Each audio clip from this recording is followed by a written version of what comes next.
The treaty lay on the table, a dark brown ring cut into the fine print. No one in the room called it a warning.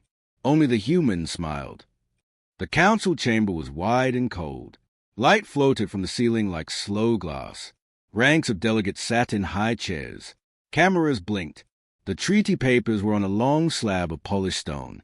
Flags and banners hung quiet. The air smelled faintly of coffee and metal. Myra Saul walked in with a steady step. She wore a simple black suit and a small pin with a human star. Her eyes were calm. Around her, other diplomats moved with polite faces. The aliens watched in slow, careful ways. Some leaned forward. Some kept their hands tucked under their robes. Councillor Thrax of the Vurun gave a short speech. He spoke of peace. He spoke of law. The words were soft, like rope being pulled. Listeners nodded. The cameras hummed. Then the signing began. Myra set her hand on the treaty. The paper looked thin and ordinary. In the top corner, a coffee stain had spread like a small brown moon. Nobody paid it much mind. It seemed like an accident. It looked like a human habit. Myra dipped her pen. The ink scratched. She signed. The room sighed with relief. Delegates rose, clapped, and smiled. The treaty was sealed. Photographs flashed. Hands shook. The ceremony ended in a gentle murmur of congratulations. After the formal part, people moved to the side rooms. They drank and spoke in quiet groups. Alien diplomats praised the humans for their honesty. Traders set up small tables with gifts. The station air thrummed with a slow joy. The Vurun sent diplomats home with good words. But in a dim corridor, behind a thin metal door, Jaeon folded the treaty in a slow, exact way. He slid his fingers into the margin and palmed a thin note that had been tucked into the paper. No one saw him do it. He did it with the same calm hand he used to steady a child during a storm. Earlier that week, humans had insisted on one odd clause. It was a small line about shared stamps of authenticity and public mark validation.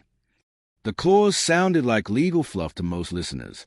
To the council, it read like a detail meant to comfort old scholars. To human eyes, it was different. To Myra, it was a key that fit a lock no one else could see. Myra did not laugh or frown. She only watched as an assistant wiped the coffee ring with a napkin and then, politely, left it on the table. The stain was a poor, simple thing. Close up, it had rich edges. Tiny darker dots lay in a pattern. No alien tool bothered to count those dots. They were too busy with the big words and the louder promises. Later, alone in her small suite, Myra set the treaty flat on a wooden desk.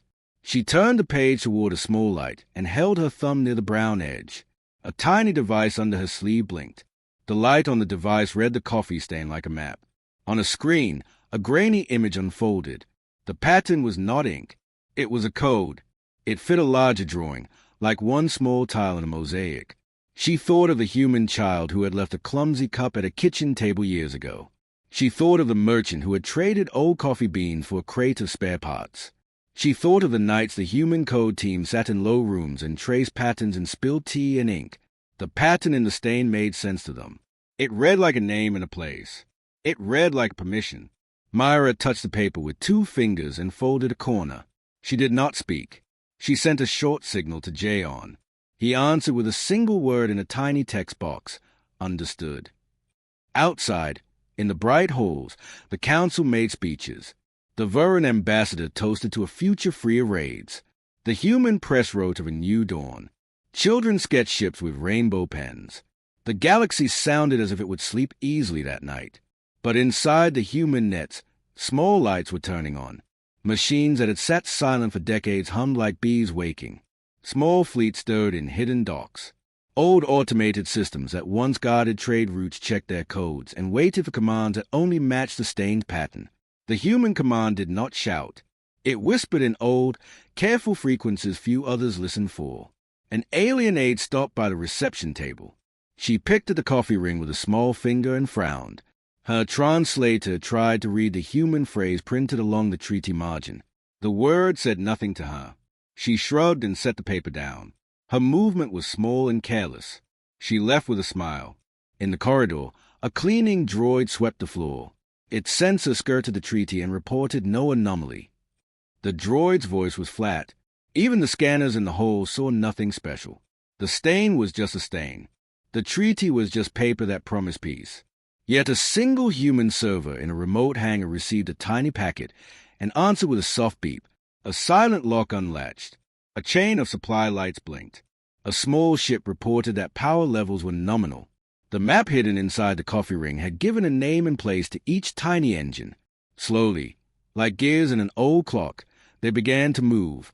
Myra walked back to the heavy glass of the observation deck. Below, the station spun around its dark. The galaxy spread in bright pins. The treaty lay in its human hands like a stone with a warm place for a thumb. She lowered her head and breathed once, very slow. She pressed her cum to her ear. Her voice was a whisper that did not betray its weight. "Phase 1 is live," she said. The lights in the chamber blinked in a single, thin pattern. For a moment, all noise seemed paused. Then, very quietly, something far down below the station made the soft sound of metal easing after a long rest. No one in the bright hall saw it. No news feed caught the tiny movement. But in the dark, small things had started to move. The stain had spoken. The world had not yet learned how to listen. They drank, they smiled, they signed. The stain looked like an accident, but a human child had spilled that coffee on purpose years before. The hidden lab smelled of warm metal and old tea. Light hung low over a long table. Screens glowed with small, steady numbers. Cups sat in corners. One cup had a brown ring on its saucer. The ring matched the ring on the treaty.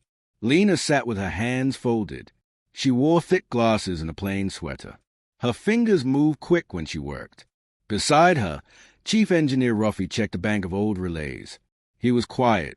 His face was calm like a man who keeps a heavy chain in order. A faded holo on the wall showed the treaty's corner. The coffee pattern looked small on the screen. Lena zoomed in. The brown edge held tiny dots. They were not random. They made lines like roads. She tapped the dots and a tool read them out. "Not ink," Lena said. Her voice was low. "It's a map. It's a code." Ruffy leaned in. He rubbed his chin. The lab had been silent for a long time. Machines had slept after wars. The human teams had saved many things. They had saved old tricks, old languages, small habits. The coffee stain was one of those old things. Humans knew how to read plain mistakes. Outside the lab, the cargo freighter kept its slow hum. Most people thought the freighter moved goods. That was enough. Hidden inside, behind sealed plates, lay a small engine cluster. They were tiny, old, and clever. They woke to the right pattern. They woke to the name in the coffee ring. Lena fed the stained pattern into a reader.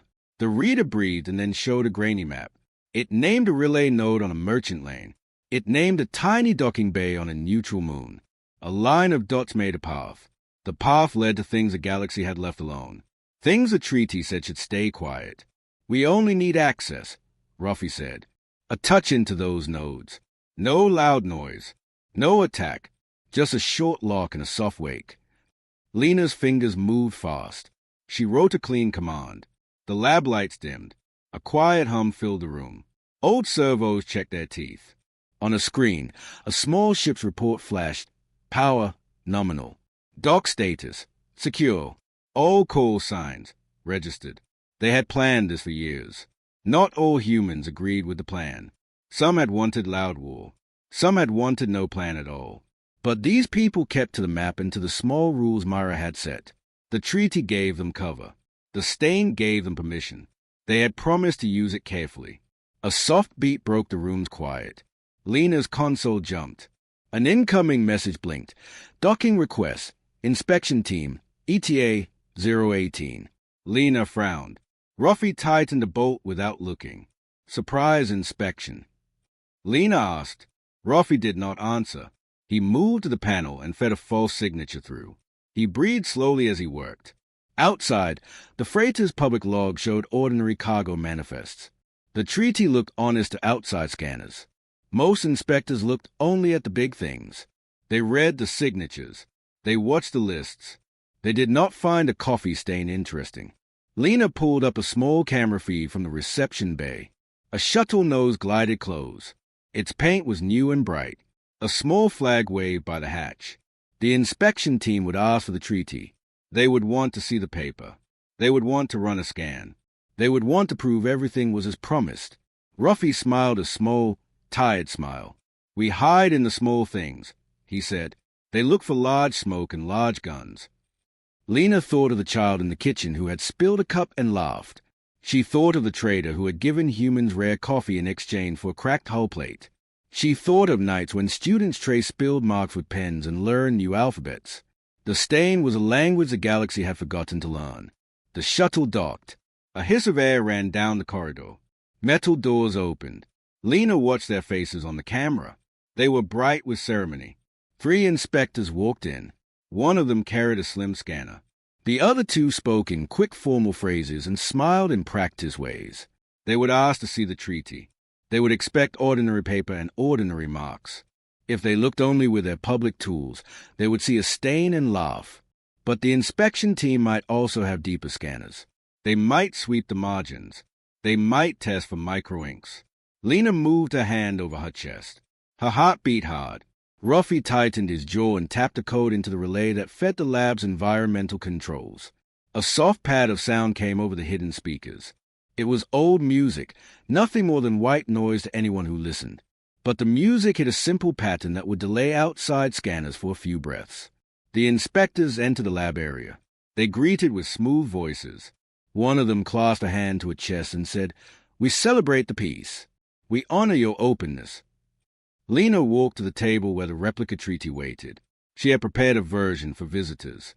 The replica looked real. The ink was correct. The signatures were in place. A coffee cup sat near it. A brown ring circled the margin. The lead inspector reached out and touched the stain. His gloved finger moved like a judge's. He looked at Lena. "We will perform a validation," he said. Lena felt the small machine under her sleeve warm. There was a tiny reader hidden on the table.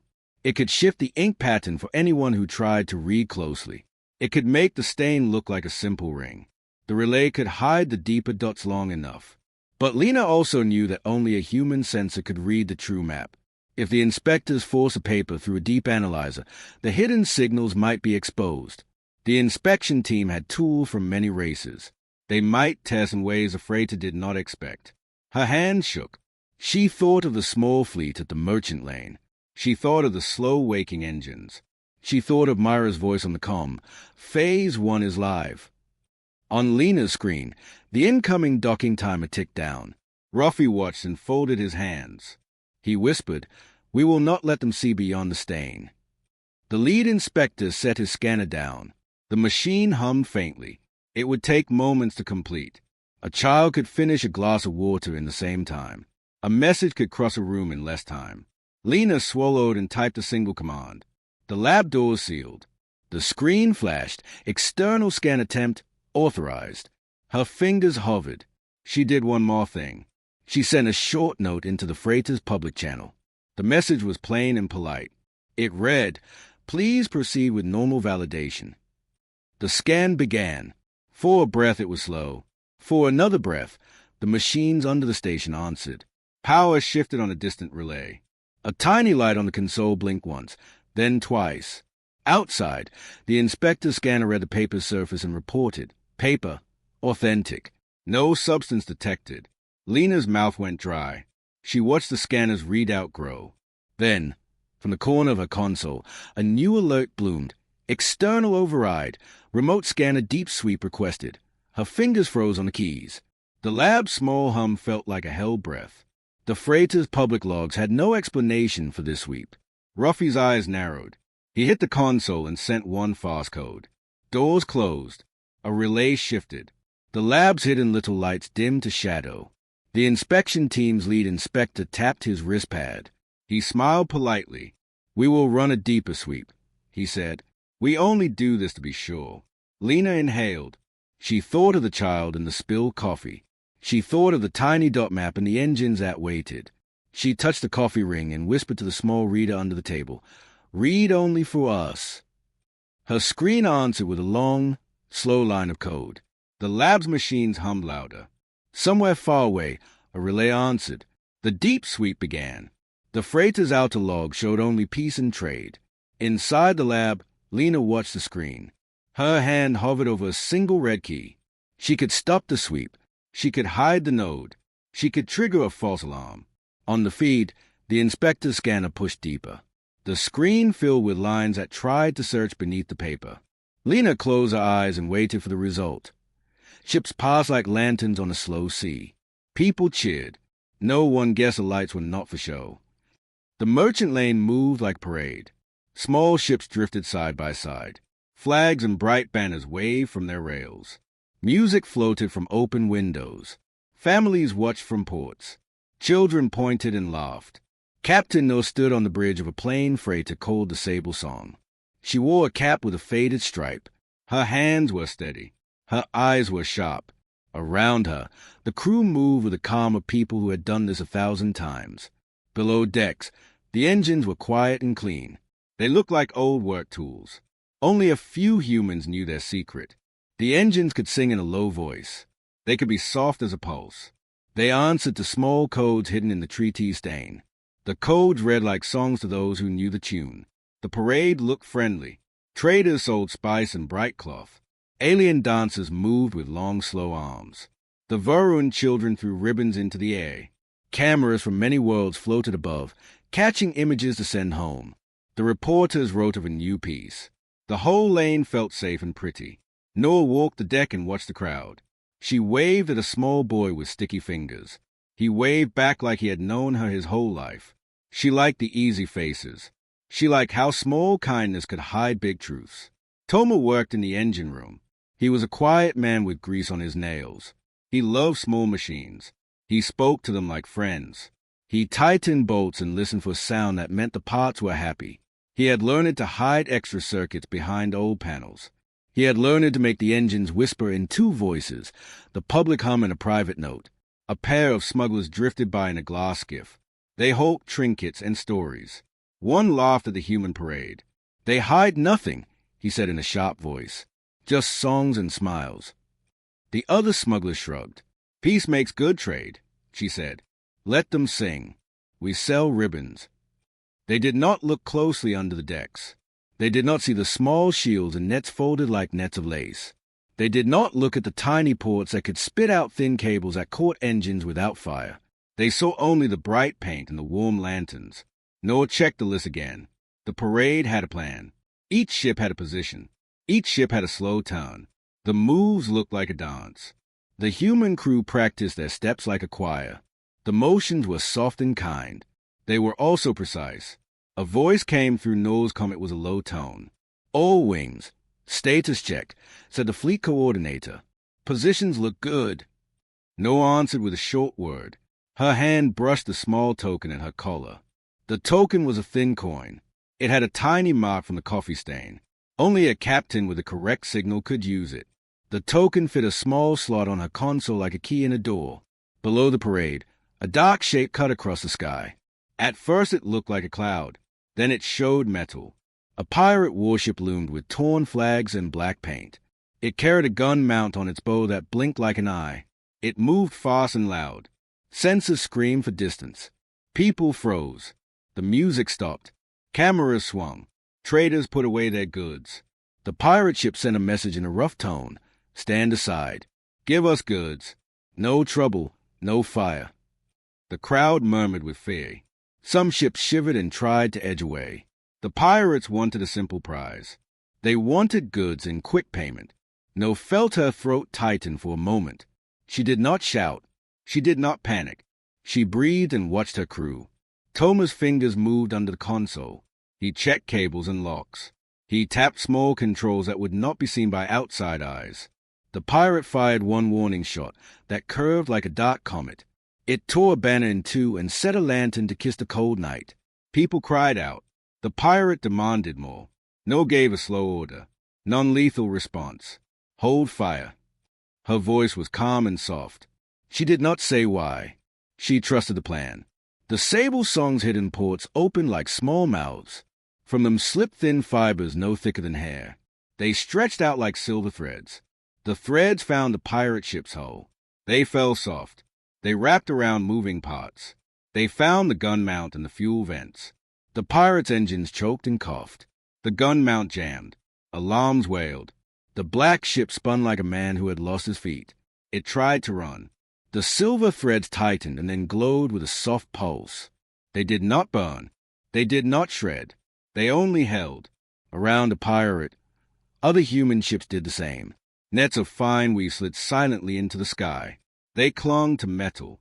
They laid along thrusters and clutch arms. Slowly, the pirate's power dropped. The loud menace fell into a thin, surprised silence. People stared. The pirate captain pounded on his console. His face showed anger and panic. He tried to shout threats. The ship would not answer enough to move away. It floated like a bird with its wings bound. Alien admirals watched on their big screens. They rubbed their chins. "The humans are clever," one muttered. "They do not burn. They restrain." Reporters called it a miracle. Newspapers ran words like restraint and mercy. Traders thanked the humans for saving the day without blood. Families clapped. Children cheered. The parade cried with joy again, but softer this time. They praised the sable song and her crew. Nell felt a strange soft heat at her chest. People called her brave. Her crew smiled and bowed. Toma blew grease from his palm and wiped his hands on his coat. The smugglers traded whispers and wide eyes. The pirate captain glared but could not speak. Yet Nell still held her token. She had not used the small mark. She kept it hidden against the console. She knew the strike had only been the first move. The plan had more steps. The treaty's map had more nodes. Someone in the crowd began to shout. A call came from a far system. "How did they do that?" it asked. Voices debated. Some grew fearful. Some grew proud. Nell watched the pirate ship. She saw the captain's eyes burn with new anger. She touched her token. Her fingers tightened. She looked at the sky. The merchant lane spread like a woven cloth below. Lanterns blinked. Ships hummed in quiet. She slipped the token into its slot. Her voice was very low. It moved like a promise and a warning at once. "Now," she said. They expected a fight. They expected loud guns and burning steel. What they did not expect was a page that turned the world. Cities lit with screens. Market squares filled with voices. People gathered in front of tall holoboards. Senator Kohler stood on a small stage in a bright plaza. She wore a plain dress and a soft smile. Her voice was steady. She spoke of safety and law. She thanked the council for the treaty. Cameras circled her like slow birds. Far from the plaza, in secret rooms, other things moved. Human teams in silent hubs watched a dozen feeds at once. They read small packets of data. Each packet had a mark that matched the coffee stain. The mark let them touch certain systems. Not with guns, with rules. Commander Levon of the Car Fleet pressed a palm to the table in his war room. Screens covered the walls. Red dots showed ships and routes. He called orders in a loud voice. Men and women typed answers. They expected fast replies. Instead, their messages wandered. The human nets had changed paths. Messages from the Car Fleet took a long, slow road. They hit public archives, then a chain of honest servers, then a quiet relay. The relay checked the coffee stain key. It paused and then sent back a polite note, rejected until verification. Levon's command looked at him like a question that could not be answered. On dozens of bridges, admirals waited for a signal. The signal did not come. A supply convoy that should have answered in minutes did not move. Fuel nodes went quiet. Ports that once opened now stayed closed with a soft, clean click.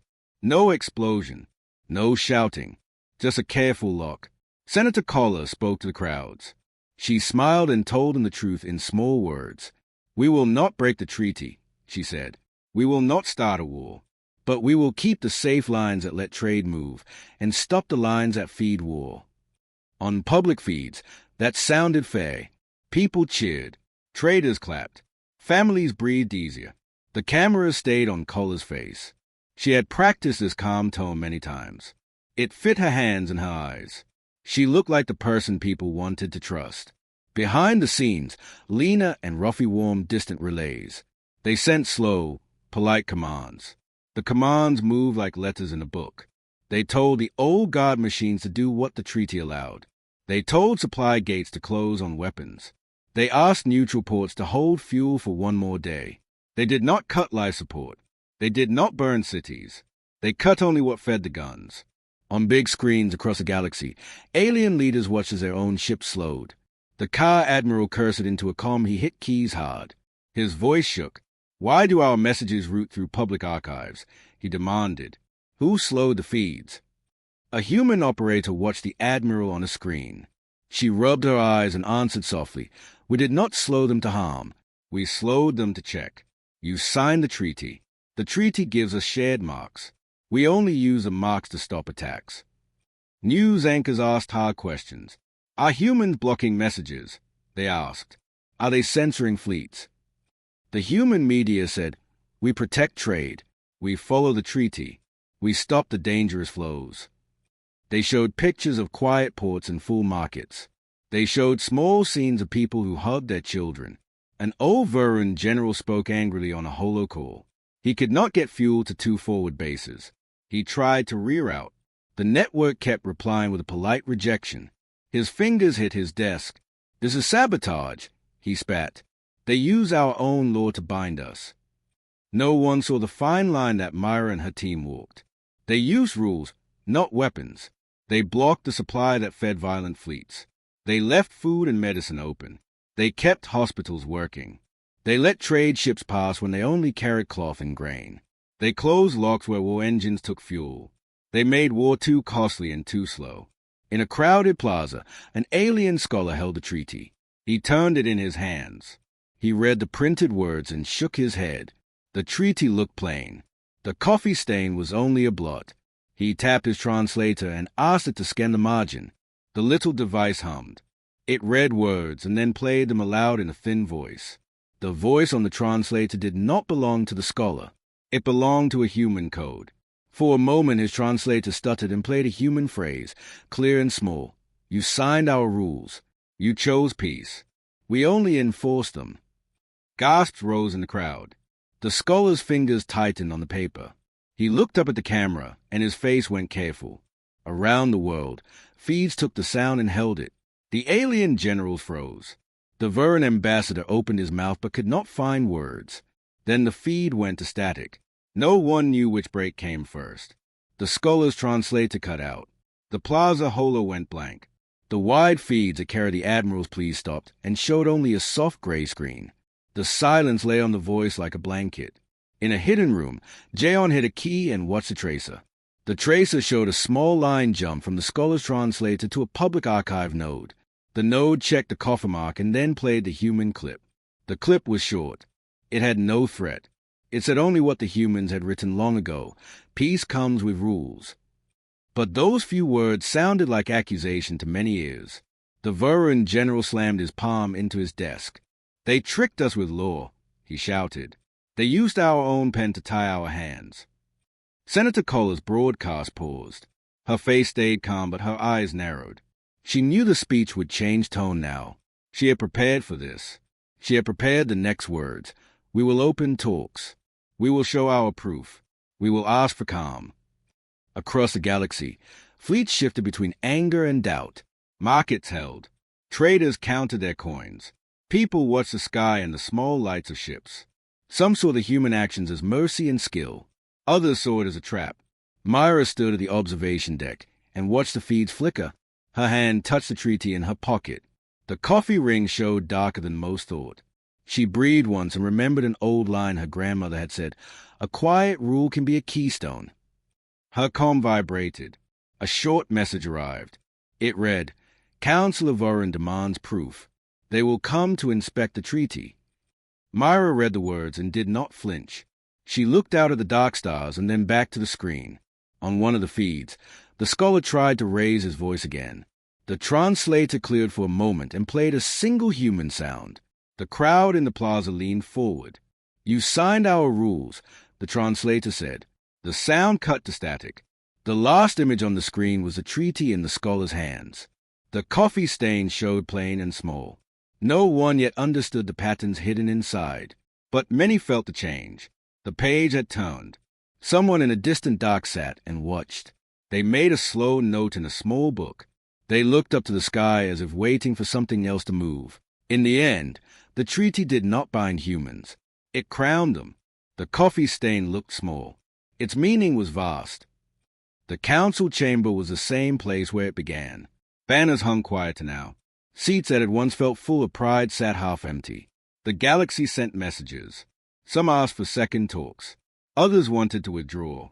The cameras ran all night. Myra stood again at the long table. The treaty lay flat. The brown ring that had once seemed a blot sat like a small coin on the paper. Her fingers brushed the edge. She did not hide. She did not boast. She only watched the lines of people who had come to see what the humans would do next. Senator Kohler walked up to the stage in a calm, plain dress. Her voice reached millions. She spoke in simple words. "We did not break the law," she said. "We used what the law gives. We chose to stop the weapons, not the people." Her words sounded like water on stones. They smoothed some fears and struck others. Across the rings of trade, ports opened and closed with new care. Ships that once carried secret weapons found their routes blocked, not by force, but by rules. The coffee-stained keys had closed some gates. The locks did not burn. They only required new papers and a slow wait. War became hard and slow. Trade stayed fast. The human team showed their proof. They let neutral auditors look at nav logs and relay traces. They showed how a fuel node had closed when a cargo manifest carried weapons parts. They showed a ship that turned away because the supply chain had no route. The proof was quiet, clear, and lawful. Many nations nodded. Some scowled. The Vuran ambassador came to the stage with a heavy face. He held the treaty in his hands like a relic. He had once toasted the human word. Now he felt boxed by the rules he had signed. He said nothing at first. When he spoke, his voice was thin. "You use our signature like a key," he said. "That is true. We signed in hope. We did not think the hope would close us." Myra watched him and felt no triumph. She felt the weight of a choice. She remembered nights when her people argued over small things. She remembered the old tales of families who had seeds to feed a future. The crown she wore was not gold. It was a small, careful thing that kept many alive. On marketplaces, people spoke in low voices. Some praised a human for saving lives. Others feared new limits on power. A trader from a far world thanked a human captain who had stopped a raid with threads, not fire. A soldier from another world said the humans had stolen advantage with law. The galaxy song split into two lines like a river that could not decide. Myra and her team did not try to hide the line they crossed. They made speeches and showed data. They asked for calm. They asked for reviews. They offered to open new talks about what the treaty meant in light of these tools. They offered to remove locks if fair new rules passed. In public, they looked willing to share power. In private, they kept their small maps safe. At night, when the cameras slept, small human crews worked on docks. They fixed engines and fed food lines. They opened stores of medicine.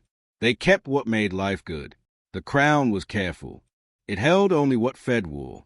It lifted nothing that fed life. Soldiers got less fuel. Hospitals got more. A meeting took place on a neutral moon. Ambassadors argued and signed new papers that tried to define limits. Some nations wanted to ban the coffer-stain keys. Some wanted to keep them for safety. The talks were slow. The ink was fresh and wet. The same old delays came as hands moved pens. Far away, in a dark corner of space, a small ship watched. It did not speak. It had no flag. It had been watching since the treaty was signed. Its crew was small and silent. They wrote notes and made sketches. They watched how law became power. They watched how a people used old habits to build new strength. Back at the council, the Vuran ambassador looked at Myra and then down at the treaty. The coffee ring seemed to change with the light. He touched it and said, "You chose cleverness over war. That is true. Do not let cleverness become cruelty." Myra nodded. She kept her voice soft. "We choose to keep life," she said. "We will answer when asked. We will not hide what we can share." Outside, traders moved and ships hummed. Children watched the sky and still pointed at the lanterns. Life went on. The crowning act had not burned the world. It had changed favors and costs. The galaxy learned to be slow where war had been fast. But not all eyes were friendly. The small ship in the dark made a final note and closed the book. Its captain looked up at a star that shone different than the others. He tapped a line in his log and sent a short message into a quiet channel that only a few might read. The message was folded and careful. It said one line. We watched. It read, we took notes. On the observation deck, Myra felt the last words like cold air. She turned and felt the treaty heavy in her hands. She thought of the child who spilled a cup years before, and of the many small choices that had led to this crown. She breathed slow and set the paper back on the table. Above the council, a tiny light blinked once where no map had shown it. It was a small sign. It was not enemy or friend. It was a watcher taking a score. Myra closed her eyes for a single breath. She did not smile. She did not sleep. She only listened. The galaxy had changed. The crown was a small thing. Its shadow might reach far. The future now held a quiet question. Who else would learn to read the stains?